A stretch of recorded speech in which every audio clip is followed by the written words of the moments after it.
Lundi 27 février, Alès Agglomération et la communauté de communes de Cèze-Cévennes ont signé leur contrat de ruralité. Un dispositif d'État permettant de coordonner l'action publique via tous les outils, dispositifs et moyens existants en faveur des territoires ruraux, conclu avec la région Occitanie, le département du Gard, la Caisse des dépôts ainsi que le Parc national des Cévennes. En à peine quelques semaines, ce territoire, qui compte 96 communes et 150 000 habitants, a proposé 59 projets significatifs et structurants. Ils ont été listés, il y en a notamment 29 d'entre eux qui sont prêts à démarrer dès cette année et j'ai bon espoir, c'est le pari que nous avons fait vis-à-vis de Max Roustan. Je crois qu'il était important que l'ensemble des collectivités territoriales, et l'État à ce côté, puissent financer rapidement des projets pour qu'ils voient le jour.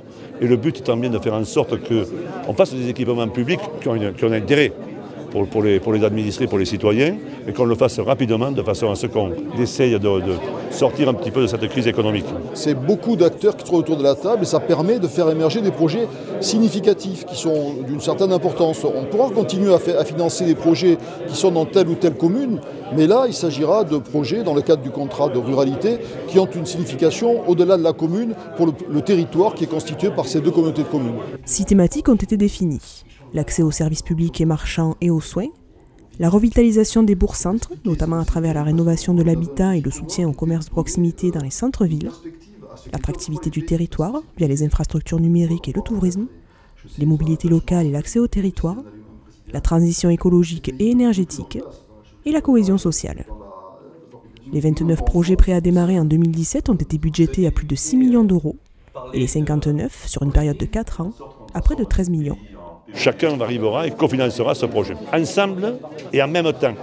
Non pas dans des années N plus 1 ou N plus 2. Ce qu'on veut, c'est que ça commence rapidement. C'est le but de l'exercice, c'est de faire en sorte qu'on arrive à sécuriser un financement public dans une époque où les financements locaux ne sont pas toujours faciles à obtenir pour ces collectivités qui sont signataires.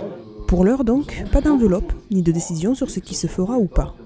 D'ici le 31 mars, le comité de pilotage entre les signataires et les partenaires devra identifier et sélectionner quels projets seront financés et à quelle hauteur.